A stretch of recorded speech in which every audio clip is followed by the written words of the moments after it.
Team ஒண்ணு அமைங்க, மண்டல வாரியா ஒரு டீம் அமைங்க. அப்பதான் இந்த பிரச்சனையை நேரடியா உணர முடியும். இன்னொன்று, மாநில சுற்றுச்சூழல் தாக்க மதிப்பீட்டு ஆணையம் என்ற ஒரு ஆணையம் இருக்குது.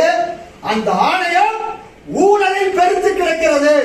இதை நான் சொல்லல, கல்குவாரி உரிமையாளர் சங்கத்துடைய செயலாளர் நாராயண பெருமாள் சொல்றாரு, எங்களுக்கு எந்த விதிமீறல் இருந்தாலும் கவலை இல்ல, எந்த விதி நாங்க மதிக்கலாம் பரவாயில்ல, ஏக்கருக்கு 1.5 லட்சம் இருந்து 5 லட்சம், கோரிக்கு 5 லட்சம் ரூபாய் இருந்து 50 லட்சம் ரூபாய் கொடுத்தா எங்களுக்கு அனுமதி என்று தொலைக்காட்சியில் பேட்டி கொடுத்தார்கள். கடந்த 19/9 சியா அலுவலகத்துக்கு முன்னாடி போராட்டம் நடத்தினோம். சியாவுடைய துறை அதிகாரிகள் எங்கள் 15 பேரை நான் சரி சொல்லிட்டு 15 பேரை அழைத்து பேசினார்கள்.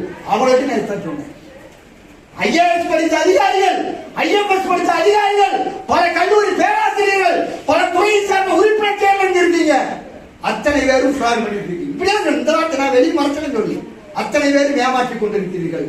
உங்களுடைய பணவெறிக்காக கல்குவாரிக்கு 5 லட்சம், கிரானைட் குவாரிக்கு 50 லட்சம், பெரிய பேட்டுக்கு 5 கோடி வாங்கி இன்னைக்கு தமிழ்நாடு 15 நாள் மாசத்துல வருஷத்துல அதிக வெப்பனால குழந்தை பள்ளிக்கூடம் முடியாது. எங்க பார்த்தாலும் அதிக மழை, அதிக வெயில், எங்க பார்த்தாலும் நிலச்சரிவு. இதற்கு காரணம், மூல காரணம் சியா என்கின்ற நீங்கள் என்று சொல்லிட்டு அடுத்து நான் கேட்டோம். நீங்க கருத்து கேட்பு கூட்டம் 300 கூட்டம் கலந்துருக்கு. திமுக சாட்சி 300 கூட்டம் இது போன்ற ஆவணங்கள் கொடுத்திருக்கோம். நீங்க இதுல 10 விழுக்காடு போறதுக்கு எல்லாத்துக்கும் அனுமதி கொடுத்துருக்கீங்க. இதெல்லாம் செக் பண்ணுங்க. எல்லா துறையும் நாங்க உட்கார்ந்து செக் பண்ணுவோம். எல்லாத்துக்கும் மினிட்ஸ் போட்டுக்கிறேன். நான் அடுத்த நிமிஷம் சொன்னேன், இப்பவே ஆர்டி போடுறேன். 300 கோடி நீங்க போட்ட மினிட்ஸ் எல்லாம் கொடுங்க. அடுத்த நிமிஷம் அடிச்சாங்க என்ன